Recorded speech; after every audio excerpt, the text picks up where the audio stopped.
If you're in Seattle, and you need to buy or sell a home, we'll be right there for you. Because we're the realtors that you can trust. So go to rodanddown.com.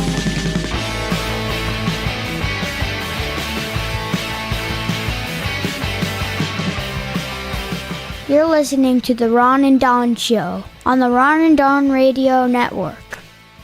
Hey, you guys, what's going on? And welcome to another edition of the Ron and Don Show. And this is real estate only. So, you know, the first show of the week, we always do something like we used to do at Cairo. So we do news, talk, sports, and try to stay kind of regional and local. But you guys know the way we pay our bills around here is we buy, we sell, we invest in real estate. And this is kind of always the podcast that we were looking for. We're like, hey, it seems like every time I turn a podcast on, there's 4 minutes of content, 20 minutes of commercials, and you're still trying to sell me CDs, and they don't even make CDs anymore. So Ron and I, we sell VHS tapes, right? We're going back to beta.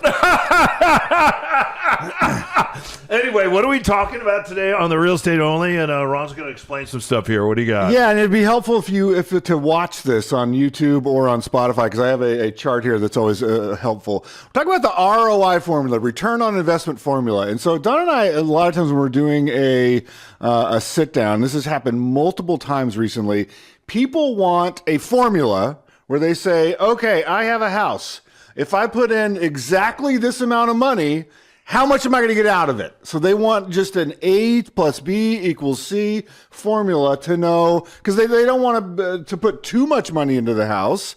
This is a big expense. And so they really desire like a straight ahead formula.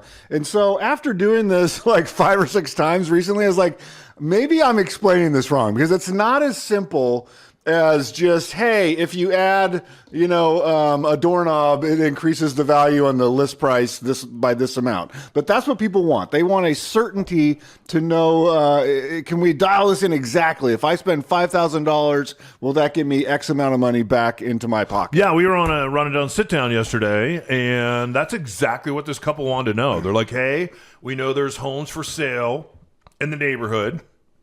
We want to compete.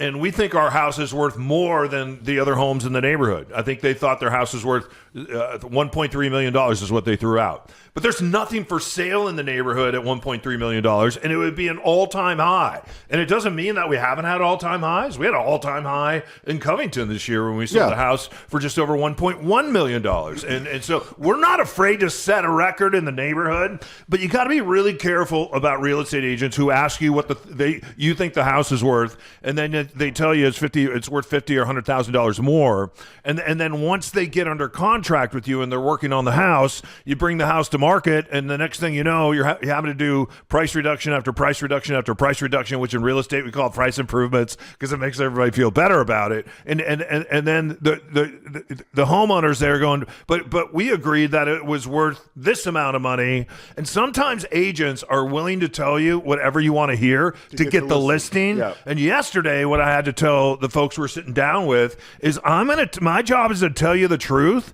and you may fire me after this call, and that's okay. It's okay if you fire me, because I'm going to tell you the truth. That's why you hired me here. So let's talk about, I'm going to try to frame up the way that I think about this, and hopefully this will be helpful to you. First off, if you have a house and you've been thinking about an improvement and you're not wanting to sell your house, do the improvement. We have so many people that go, oh, I wish I would have done this years ago. Why didn't I, do this kitchen upgrade or outdoor upgrade earlier? I would have enjoyed it so much. So if you just have a house and you've been thinking about something, do it. Enjoy the place where you live. But if you're willing to sell, here's the deal. I want to talk about this concept first, deferred maintenance.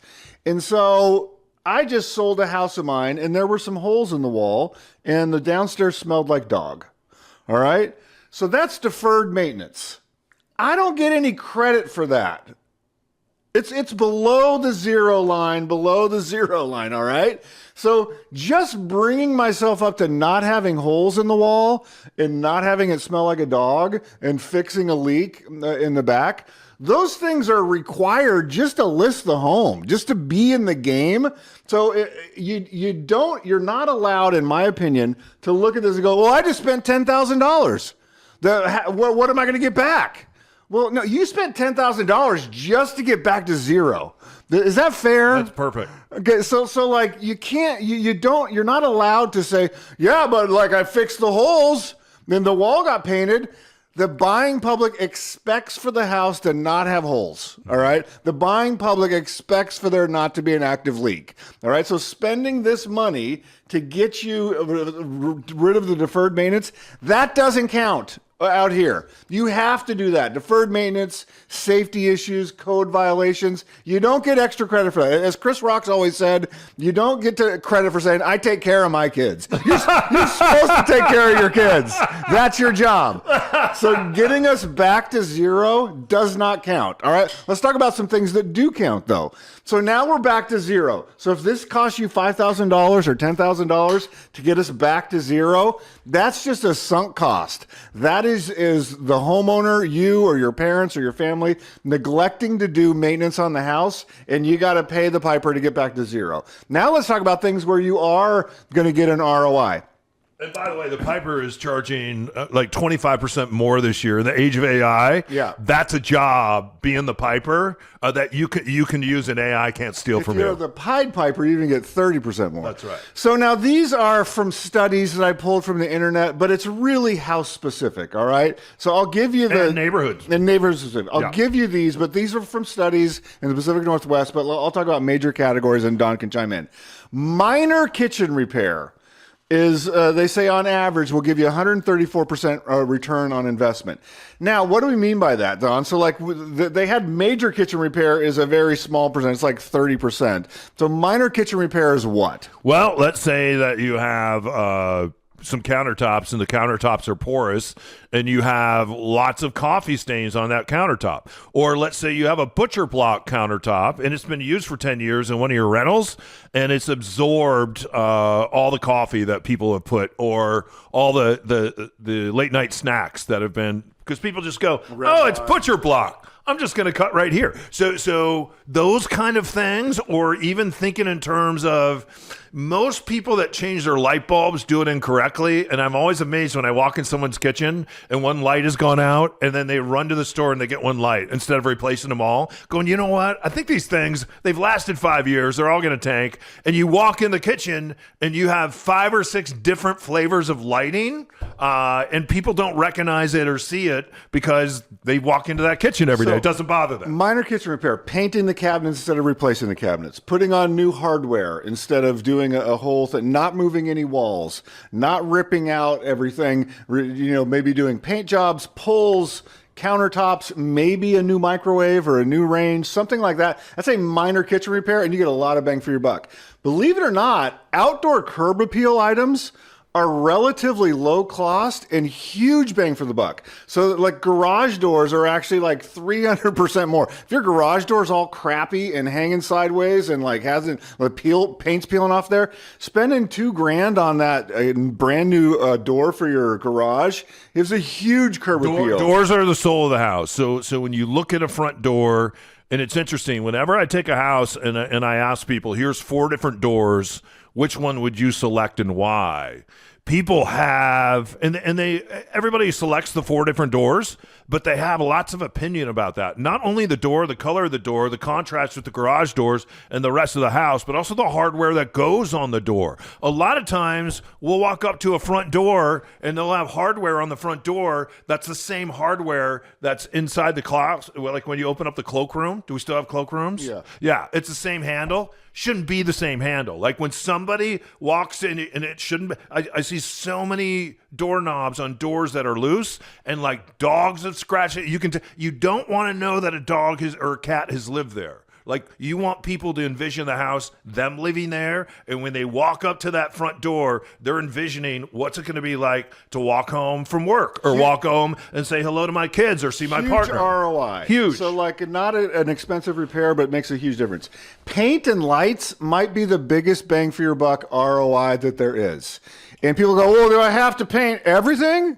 Do I have to paint? Well, can I just paint this area here? Because like this area is fine. Like, why don't I just paint? No, you paint everything.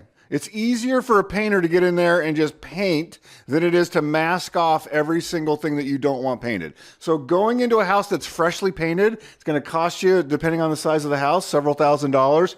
And like you said, upgrading light fixtures. So unless it's a classic mid-century modern, Ames light fixture, or it's a famous light fixture, then just going out and buying a light fixture gives you over almost 350% return on. Yeah, we just sold a house in Kirkland, about a 2.5 million house. This particular house, 17 years old. And when you walk in the house, it's a time capsule from 17 years. The good news is the people that lived in this house took good care of it, but also there were some issues that we needed to take care of. We needed the carpet was 17 years old. Now, they always took their shoes off, so the carpet was in pretty good shape for being 17 years old, but it still had to be replaced. And then the question comes, well, do we replace it in this room and not that room? No, we're going to replace all the carpet. We're going to paint all the walls. And then in the kitchen, it's like we don't have the money to do the kitchen and do the master suite. We're either going to do the master suite bathroom or the primary. I'm sorry, the primary, even though that has nothing to do with slavery. That's fine. So we'll talk about the primary suite.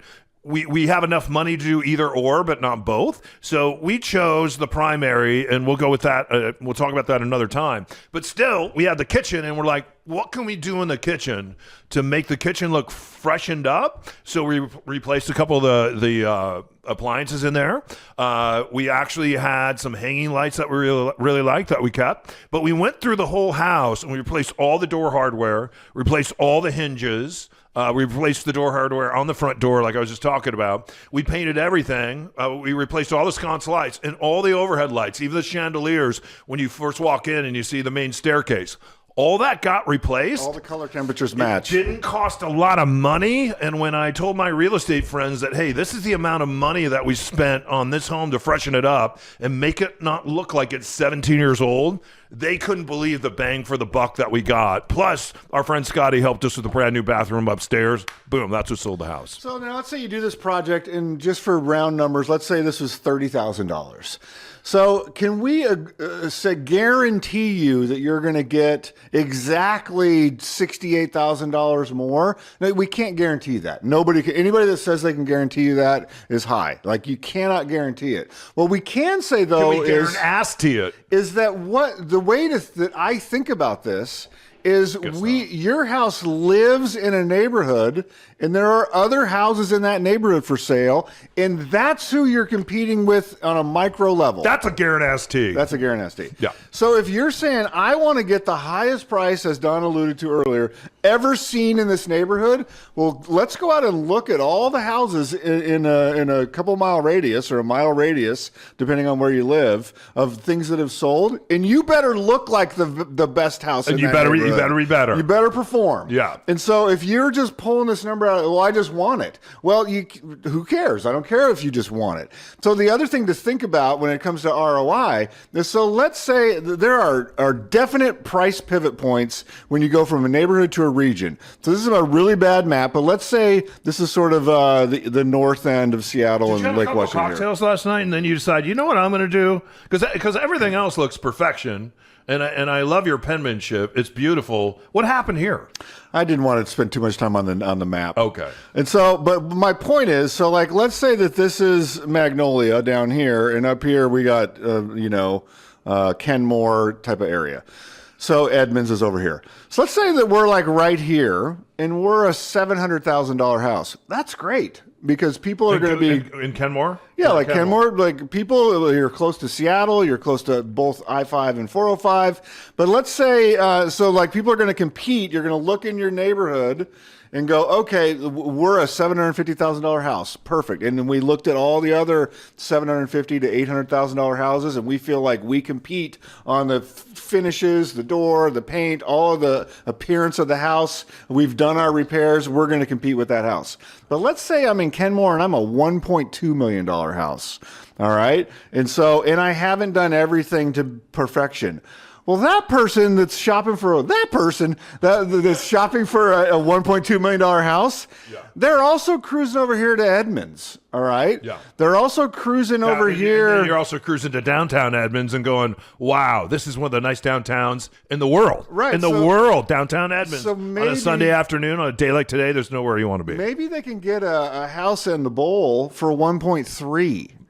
So they're going probably more. Well, you know what I'm saying? I know what you're saying. They're going, wow, do I spend 1.2 to be in Kenmore to or be in Bothell Kenmore for a day or a lifetime? Or do I spend 1.3 or even 1.4 and now I'm in Edmonds? So that's when you're thinking about the competition of your house, it's not a straight ahead formula. Yeah. It's not. Now, if I'm on the water in Edmonds and there's a couple deferred maintenance and there's nothing else like it in the universe, then maybe I don't have to do all this That's stuff. a FU house. Maybe I can stick and I think we all know what FU stands for. a sign in the ground and just say, take it or leave it. Stands for fun upcoming. Yes. It's a FU house. But you have to pay attention to these price pivot points. So once there are certain neighborhoods, and we had this in Federal Way one time, where a beautiful house, water view, it was incredible. We call it Fed Way. It's in Federal Way. Yeah. And so when it comes time to sell that house and they go, well, I want this amount, it's like, we have to price in the fact that you're in Federal Way. We broke that neighborhood record, though. We did. And we had this to sell to somebody that didn't care about schools. There's a family of 7.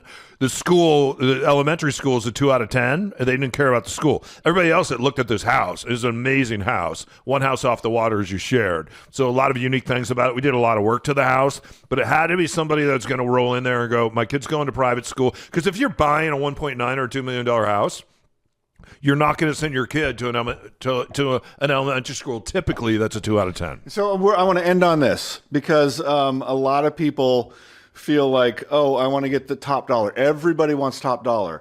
And so Don and I think about this in terms of like a resale or a wholesale or a bargain shopper. There are different types of shoppers. So when someone comes to us and says, Ron and Don, can't I just put a sign out in front of the house and sell this? Yeah, you can do that, and we have done that. But what type of buyer is going to be attracted to a deferred maintenance house with no upgrades that smells like dog? That is going to be what's a kind way to say this? A person that is a bargain shopper. And the type of buyer that comes in with that house is they are going to grind you down to the absolute lowest price that is humanly possible. And it is not fun to deal with. We sold a house like this for an attorney friend of yours, and it was a nightmare because everybody comes in and all they want to do is grind you and grind you. No, that's a house we couldn't get in. Right, but you get what I'm saying. That was a pain because the gentleman that was living there, and this is during COVID, he had the shades down, and they were trying to evict him, and he wouldn't come to the door. So that doesn't happen a lot, and when it does, it's really amazing when the sheriff's department talked shows about up. retail buyers versus bottom of the barrel buyers. Well, I don't, I might be a bottom of the barrel buyer. Like all my homes, I would say when I bought the homes that I bought were always the worst homes on the block, and then I would say they're all the best now. I still own them. Some of them I own with partners, and I'm talking about being a seller that wants top dollar.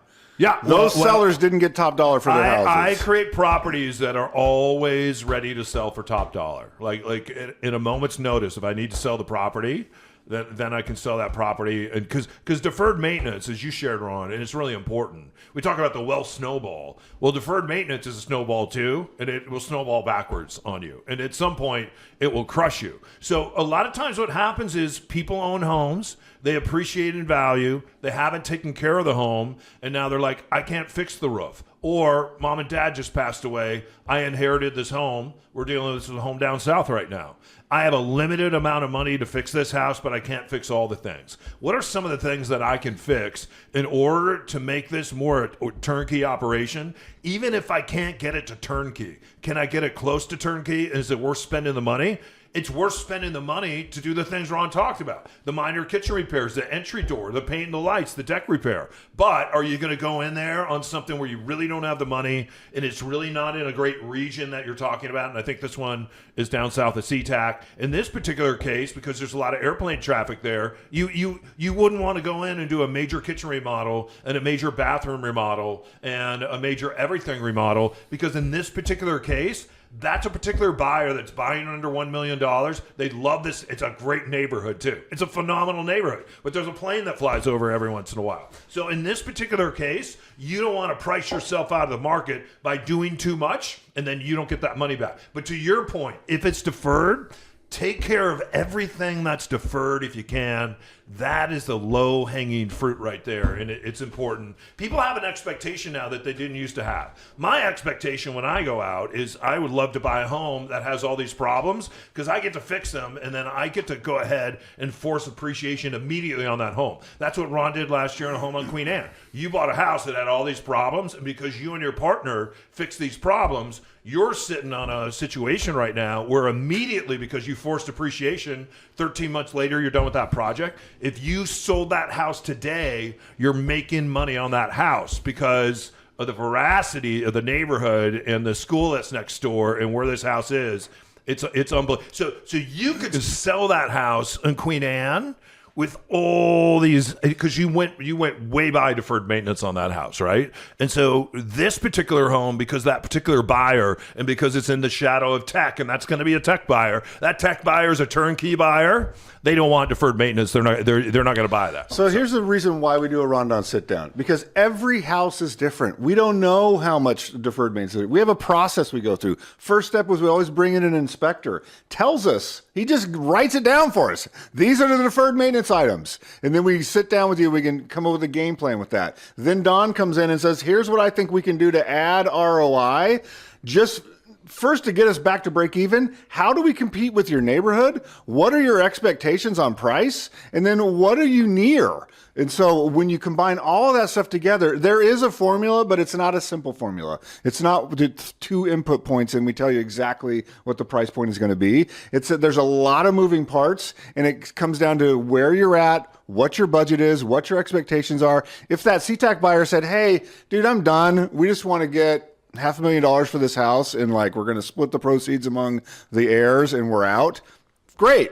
We probably could do that. But they're like, no, we want to maximize our value. This was the house everybody grew up in. We want to bring it back to its former glory and get every dollar that we can. You flip your own house, and then you're putting those proceeds in your pocket instead of a flipper. Because a flipper is going to come in on a house like that. They're going to buy that. And then 6 months later, you're going to drive by. You're going to see what it sold for. And you're like, why didn't I do that? So that's why we have all the construction teams that we have in order to help you flip your house. And the last thing I want people to be aware of, your house in Covington or Gig Harbor or your house up in Camino Island, the Olympic Peninsula, most of those homes are not worth what they once were. They're not. And they're probably not going to be. They're still going to be historic, but they're not worth what they once were. In 2022. They are not in the shadow of tech. We are not in a pandemic. And interest rates right now are at 6.5. They're not at 2.5.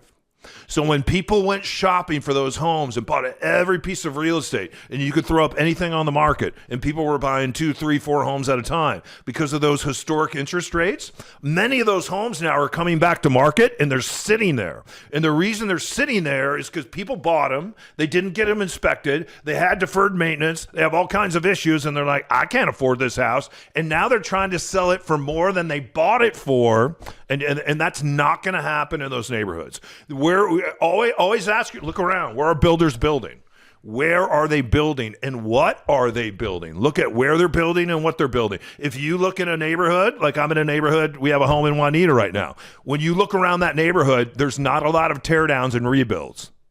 Go 1 mile away, though, right, and get west of Market or east of Market, and as you're heading down into Kirkland, and almost every home there has been torn down. So will that happen in Juanita at some point? Probably will. So that might be a place that you want to keep your eyes on, especially if you're going to own a piece of real estate in 10 years and go, for 10 years, I'm going to buy in Juanita because what's happening a mile away is going to happen here too. Is that happening, though, up in Covington? No. There's a house in Covington we sold 2.5 years ago. There's still not Covington, up in Camino Island. There's 2 of the homes that were for sale then are still for sale. And they're just chasing the market down because the realtor or the agent wasn't honest enough to say your house isn't worth what it once was. It's not going to sell for what your neighbor's house sold for in 2022. People don't want to hear that, and they won't hire you. And we were on a sit down yesterday. We may have lost the deal over honesty and being honest with these sellers, because there's things in that home that have to be fixed that they don't want to fix.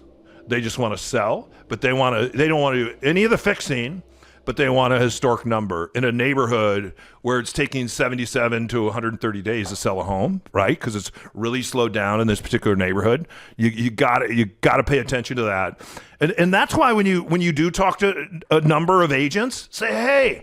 And this is the thing I appreciate about the couple yesterday that we were talking to.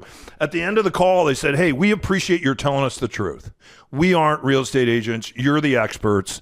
We are here to learn from you, and we are here. Just tell us the truth. So if there's any young agents out there, tell the truth. You are going to deal with a bunch of other agents sometimes in your office that won't, and then they're going to sit there and chase the market down. And when they do that, they'll get the reputation, and a lot of folks aren't going to hire them in the future. So, all right, that's it. That's all I got today. That's the formula. Yeah. All right, you guys, if you want to check out the formula, check it out on Spotify. You can also check this out.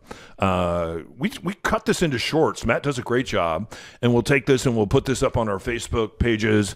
I'm going to start. I haven't done this. I need to start putting the link for the full show when I post something, so people then can go, that's pretty interesting. That's 60 seconds of pure interest.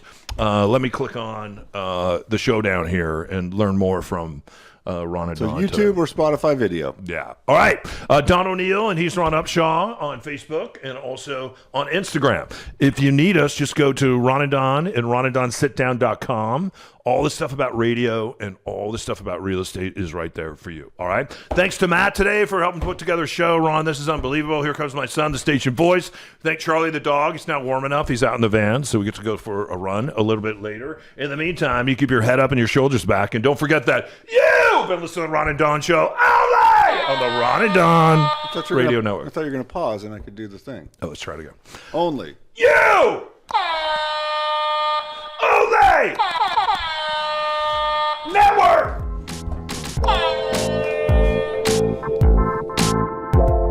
Well, that's it. Show's over. We'll see you next time on the Ron and Don Radio Network.